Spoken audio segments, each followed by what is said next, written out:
thunder of jets in an open sky, a streak of gray, and a cheerful... A loop, a whirl, and a vertical climb, and once again you'll know it's time for the adventures of Rocky and Bullwinkle and friends. Starring that supersonic speedster, Rocket J. Squirrel, with his pal Bullwinkle the Moose, and a host of others. Hurry, Bullwinkle! The show's about to start! I'm coming as fast as I can. Wave to the people! Yay! Now what are you doing? Signing autographs. Let's see. John Smith. But your name is Bullwinkle. I know, but that's hard to spell.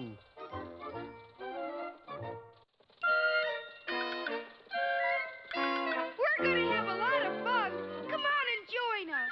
Sure, there's always room for one more.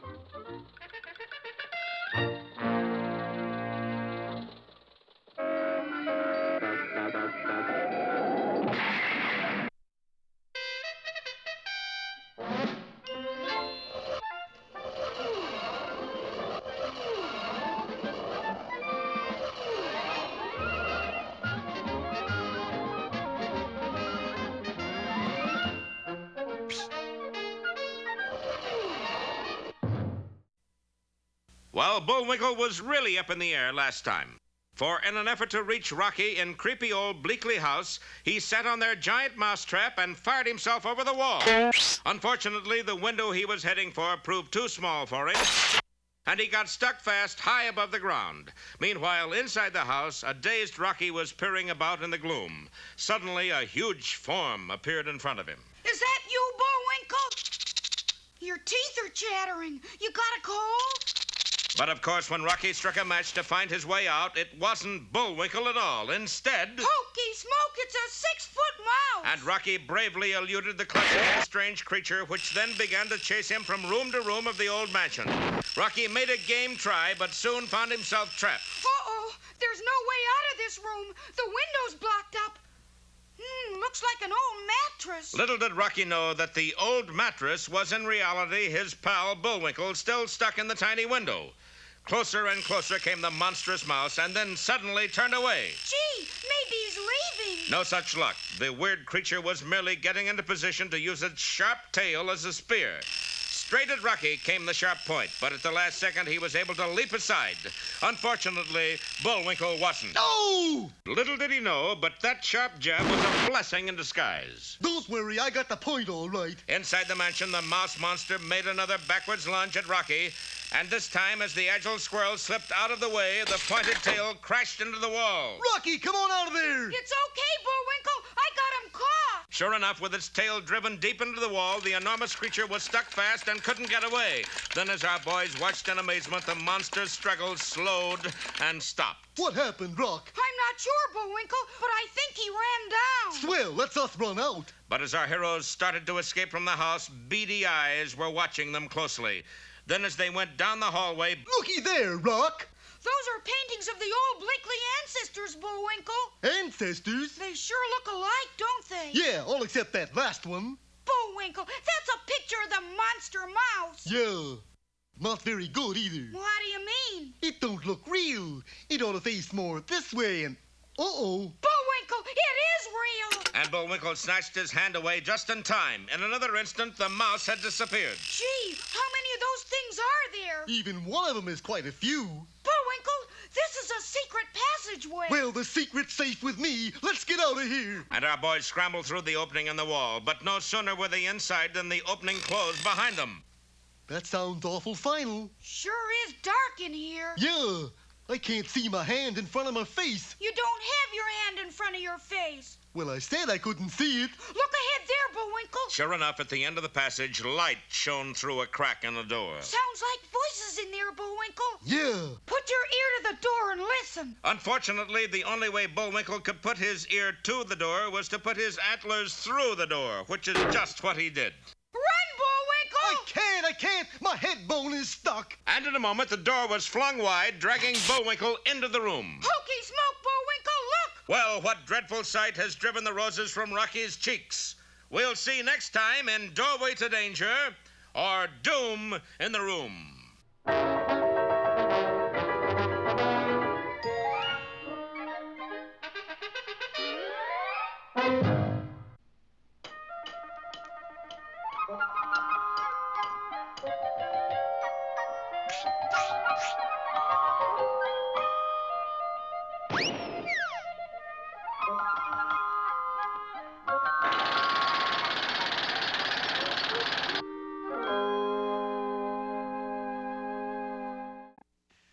Well, son, how's the lemonade business going? Not so hot, Pop.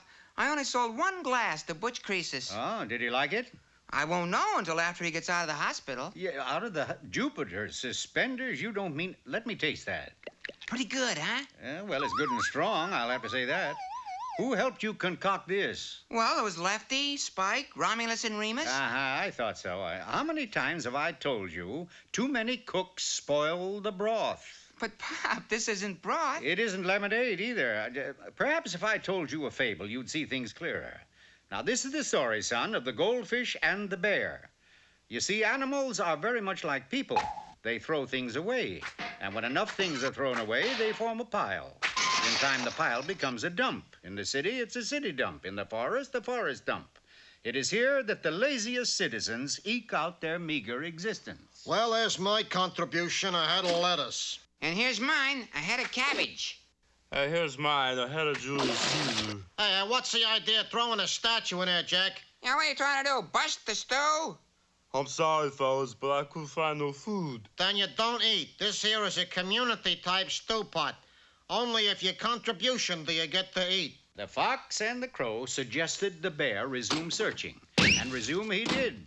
He wandered through the woods for hours until finally he came across a large pond.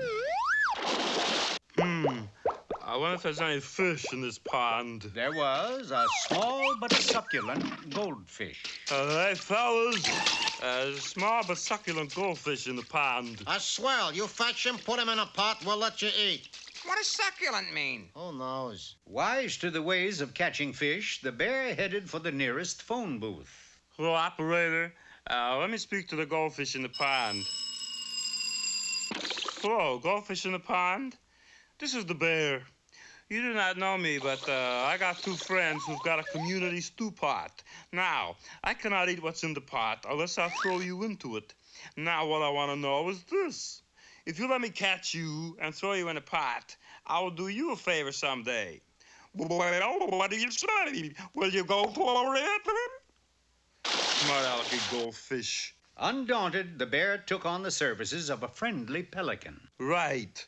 You catch the goldfish for me, and I'll give you a slightly used honeycomb. Deal? Deal. Are you sure you know what a golden fish looks like? Sure I know what a golden fish looks like. A succulent golden fish? Yeah, them too. Okay, go get him.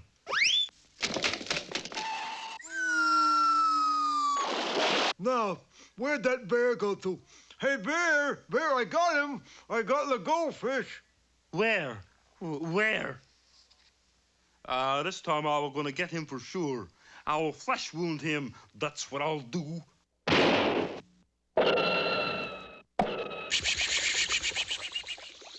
Now, let me get this straight. You want me to take you for a ride, right? Right.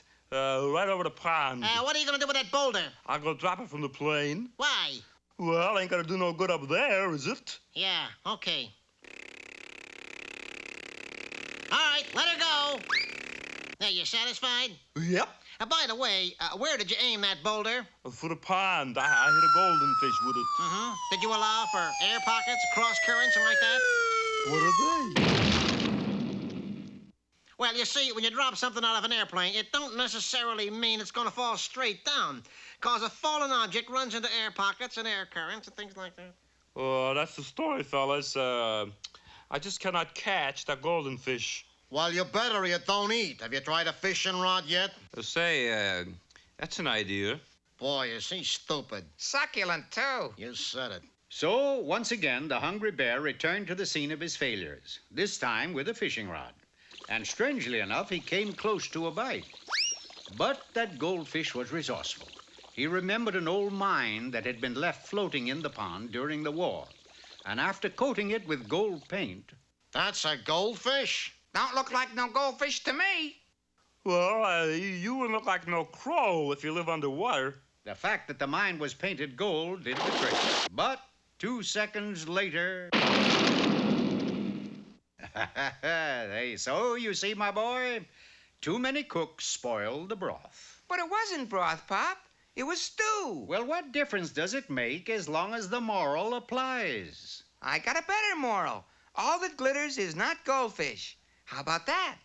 That, Junior, is succulent.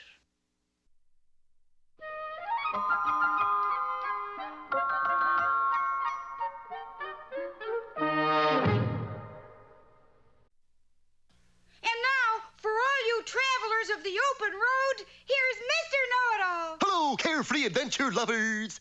Today, let's examine the most economical form of transportation, hitchhiking. First, we need 2 important ingredients, a road and a thumb. Then, stepping 18 inches onto the pavement itself, the hitchhiker smiles broadly at the hitchhikee, or driver, and immediately... Which brings us to the problem of overconfident. You must look modest but helpful. Hey, Moose. You see? You got a match? Why, of course, kindly, sir. Say, you wouldn't happen to be going to... Which brings us to the Petroleus Neglecticus method, or out-of-gas look. If you hold an empty gas can, the motorist naturally assumes you need a ride to the next station.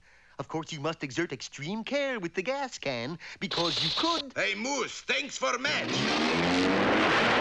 It may become necessary to trick the motorist into giving you a ride. By creating the impression of a railroad crossing, you make the motorist stop. Then all you have to do is...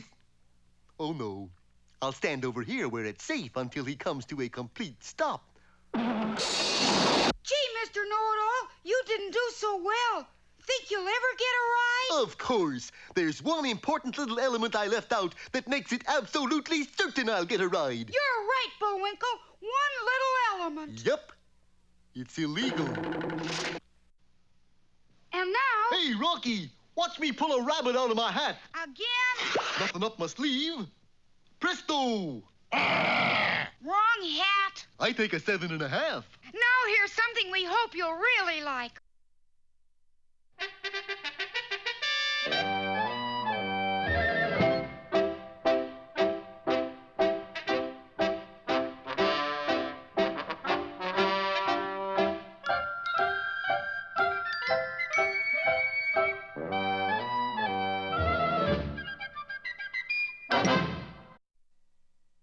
Hello, Peabody here. Today, Sherman and I are off to Boston. For beans, Mr. Peabody? No, for the Battle of Bunker Hill, Sherman. We set the Wayback Machine for June 17th, 1775, and in an instant we were teleported to the scene of the battle. High atop Bunker Hill, we joined the American Army. Look, Mr. Peabody, the British are halfway here already. Oh, indeed they were, and closer they came. Why don't the Americans fire? A good question, Sherman. Pardon me, Lieutenant, but unless you commence firing, the British will be upon you. I know it, but orders are orders. And what were the orders? Not to fire until we see the whites of their eyes. And the way I see it, this battle's gonna be over without us firing a shot. I don't understand, Mr. Peabody. Can't they see the whites of the eyes? I'm afraid not, Sherman. You see, the British are wearing sunglasses. Well, the battle might have begun and ended right there if it hadn't been for British tradition. The clock struck 4 and the English broke for tea. 1 lump of tulle, ma'am. 3, please. Quick, Lieutenant. Send someone back to headquarters and have those orders countermanded. A good idea. I'll go myself. You realize, of course, everything depends on speed. Don't worry, sir. I'll be back in a week. A week? Headquarters are in New York. Well, give my regards to Broadway. Quickly, Sherman, we must invade the enemy camp. It was obvious that unless the British removed their sunglasses, the American cause was doomed. We made our way downhill and hid behind a small wooden fence. Now what, Mr. Peabody? Take the spray can, Sherman. It contains white paint. You see this hole in the fence? Well, every time a British soldier peeks through it, spray his sunglasses. But how are you going to get them to peek through the fence? Curiosity, my boy. Seconds later, a "Do not look through here" sign was posted over the hole, and it brought immediate results. How's it going, Sherman? Just fine, Mr. Peabody. Good.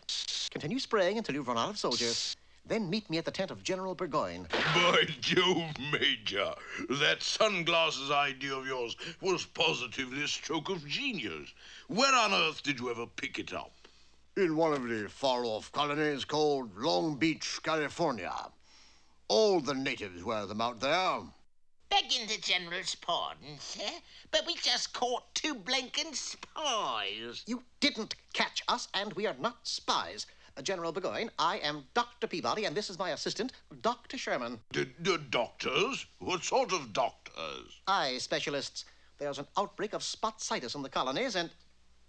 Tea time's up. All right, Major. Have the men resumed the attack. Now what's all this folderol about Aesop? Spot-sitis. You see, General... General, come quickly. What is it, men? Are we on the run? No, sir. We're on our backs. Look, every one of our soldiers flat on his back, complaining of spots before the eyes. Spot-sitis. Sportsitis? Spotsitis. We set up a field hospital in the General's tent. I say, do you always use a magnet instead of a scalpel? In cases of spot-sitis, yes. Now close your eyes, please. Now open them.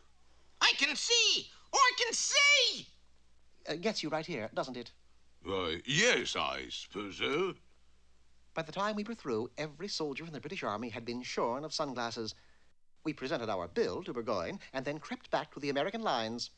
Here they come, Mr. Peabody. Now remember, men, your orders are not to fire until you see the whites of their eyes. Oh, no, they're not. It's the lieutenant who went to New York. How did you get back so fast? I hit the signals just right.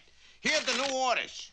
To the American Army, do not fire until you see the glare of their sunglasses. Oh, no! Well, Sherman, back to the enemy camp again. What do we do this time? We'll have to convince Burgoyne the only preventive for a reoccurrence of spot-sitis is to wear sunglasses.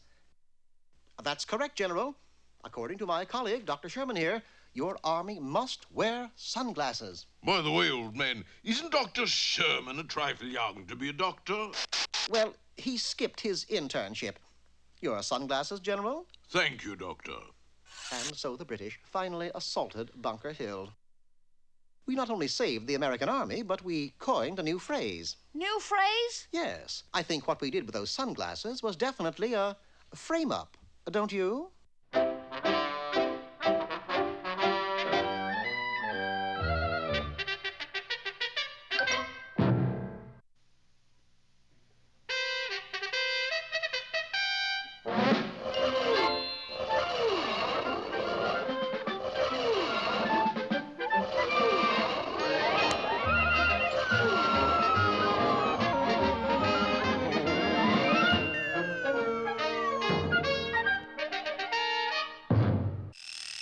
Last time, you remember, our heroes had charged down a secret passageway in the old Bleakley mansion following a 6-foot metal munching mouse.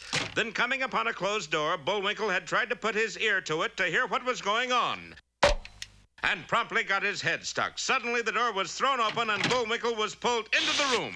And through the open door, Rocky saw a sight that made him blanch with fright. Hokey smoke! The room's full of mice, and every one of them is 6 feet high. In a trice, our heroes were seized and hustled by the enormous rodents into a large hall. Where do you suppose we're going, Rock? They must be taking us to their leader. Look! Yes, there on the wall was a framed portrait. Our leader, the Big Cheese. Now, where have I seen that face before? Didn't there used to be a club on the TV that... No, that was somebody else. The ears looked familiar as though... But just then a curtain parted at the end of the room. Bullwinkle, it's him! Him who? Their leader, the Big Cheese. Yeah.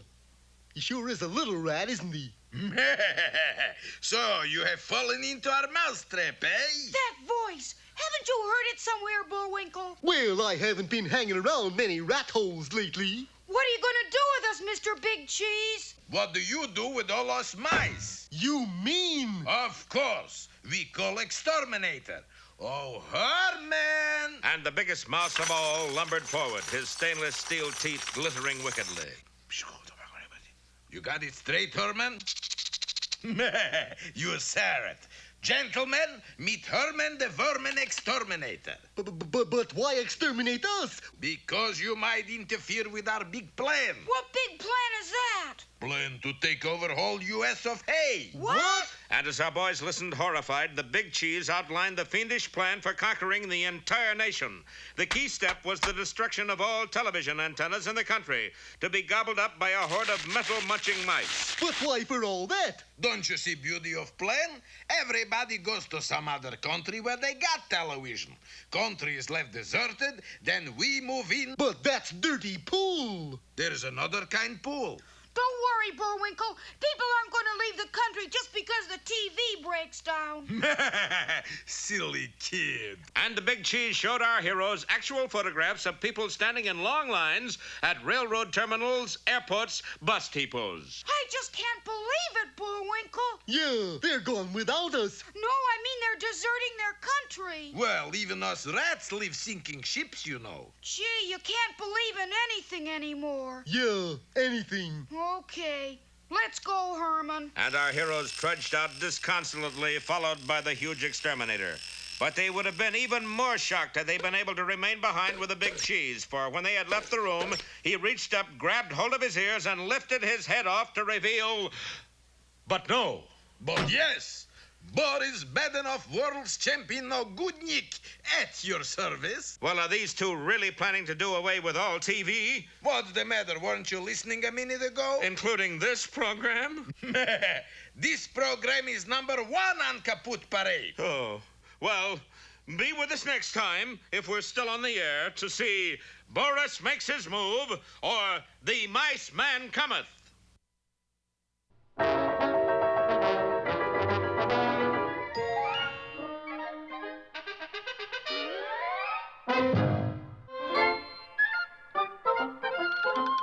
Well, it looks as if our time has just about run out. Mine must be a little slow. You got the credits, Bullwinkle? All on this itty-bitty card. Oop!